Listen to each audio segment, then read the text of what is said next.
لما يحصل موقف خناقة كده وانت واقف بعيد بتتفرج وما بتتدخلش ما بين الناس اللي بتتخانق دي، ويجي واحد يقولك ما تحوش يا عم ما بين الناس دي بتتخانق ليه، هو انت قلبك حجر؟ دي مجرد صفة كده بنقولها كتعبير مجازي. بس لو انا جيت قلتلك دلوقتي ان في زمن من الزمان كان في ناس برضو بينهم خناقات بس على كبير، ولما ما سمعوش الكلام مش هقولك بقى ان قلبهم حجر، لا ده هم ذات نفسهم بقوا حجر. وده مش تعبير مجازي ولا حاجة، ده حصل بجد. ناس ما سمعوش الكلام وبقوا عبارة عن حجر ما تعرفش تفرق بينهم وبين الحجر العادي. تيجي اقولك ازاي؟ يلا بينا.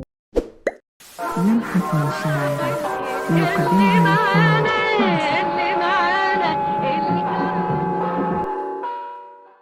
اهلا بيكم اعزائي المشاهدين في حلقة جديدة من برنامج راديو المشاهدين. برنامج راديو المشاهدين هو راديو بتشوفه وبتسمعه، مش زي اي راديو بتسمعه بس، وبنتكلم في كل حاجة. حلقتنا النهاردة بنحكي قصة قوم ثمود اللي هم احفاد قوم عاد، لان اسمهم ثمود ابن عاد ابن ارم ابن سام ابن نوح عليه السلام. وما كانوش عمالقة زي قوم عاد، بس اجسامهم كانت ضخمة عن جسم الانسان الطبيعي المعروف في العصر ده. تعال احكي لك قصتهم بالتفصيل. قوم ثمود كانوا من قبائل العرب، وكانوا عايشين في شبه الجزيرة العربية. كانوا عايشين في قصور من صنعهم، كانوا بينحتوها في الجبال، والنحت في الجبل ده بالنسبة لهم كانت حاجة سهلة جدا، لان ربنا كان مديهم اجسام ضخمة يقدروا يعملوا اي حاجة. والصحراء اللي كانوا عايشين فيها اتحولت لمساحات خضراء جميلة جدا، وكمان كانوا مسيطرين على حركة التجارة في الوقت ده، وكانوا عايشين في غناء فاحش. يعني ربنا كان مديهم نعم جميلة جدا، ولكن انكروا كل النعم ديت وما شكروش ربنا عليها، لانهم كانوا بيعبدوا الاصنام. فربنا بعت لهم رسول علشان يقول لهم ان عبادة الاصنام ديت مش هي الصح، وانكم لازم تعبدوا وتشكروا ربنا سبحانه وتعالى. والرسول ده كان نبي الله صالح عليه السلام. وعدد قليل اللي سمع كلام سيدنا صالح عليه السلام وبدأ يعبد ربنا سبحانه وتعالى، والباقي استهزأوا بكلامه ورفضوا انهم يسيبوا عبادة الاصنام. بعد كده ربنا اداهم زي قرصة ودن بسيطة كده علشان يقول لهم ان اللي انتوا فيه ده كله من نعم ربنا وخيراته. بدأت حركة التجارة تقل، والغناء الفاحش اللي هم كانوا فيه ما بقاش زي الاول. وللأسف ما فهموش ان دي اشارة من ربنا وانهم لازم يتراجعوا عن اللي هم فيه ده. راحوا متهمين سيدنا صالح عليه السلام والناس اللي امنت بيه ان هم السبب في كل ده، ولكن سيدنا صالح عليه السلام ما استسلمش وفضل يحاول معاهم ان هم يسيبوا عبادة الاصنام. بس المرة دي كانت مختلفة شوية. قوم ثمود يقولوا لسيدنا صالح عليه السلام هنطلب منك طلب، ولو عملته هنصدقك. طب ايه هو الطلب يا قوم ثمود؟ قالوا له الصخرة اللي هناك دي تخرج لنا منها ناقة اللي هي الجمل وبمواصفات معينة. سيدنا صالح قال لهم لو ده حصل هتأمنوا بربنا سبحانه وتعالى؟ قالوا له ايوه. راح سيدنا صالح عليه السلام دعا ربنا سبحانه وتعالى ان ده يحصل، وبالفعل حصل. بدأت الصخرة اللي قال عليها قوم ثمود تتشق بالنص ويخرج منها الناقة بالمواصفات اللي قالوا عليها، وكل اللي كانوا موجودين كانوا في دهشة فظيعة جدا من اللي حصل. وللأسف بعد المعجزة ديت برضو محدش آمن بكلام سيدنا صالح عليه السلام، وفضلوا على اللي هم فيه. بس سيدنا صالح قال لقوم ثمود محدش يأذي الناقة دي، سيبوها تعيش وتاكل وتشرب من أرض الله، ولو حد أذاها أو قتلها ربنا هيبعت لكم عذاب ويخلص عليكم. وعشان محدش مصدق كلام سيدنا صالح راحوا وبكل جبروت قاتلين الناقة. وأول ما حصل ده ربنا بلغ سيدنا صالح عليه السلام إن أنا هنزل عليهم العذاب بعد 3 أيام. وراح سيدنا صالح عليه السلام مبلغ قوم ثمود ان العذاب هينزل عليكم بعد 3 ايام. قالوا له ماشي وادينا مستنيين. وعدى اول يوم وقوم ثمود اتفاجئوا ان وشوشهم اصفرت، وتاني يوم احمرت، وتالت يوم اسودت تماما. وفي اول اليوم الرابع تيجي صرخة شديدة جدا جدا ومحدش يتحملها من شدتها، وفي ساعتها قوم ثمود اجسامهم تتحجر ويموتوا في ثواني معدودة،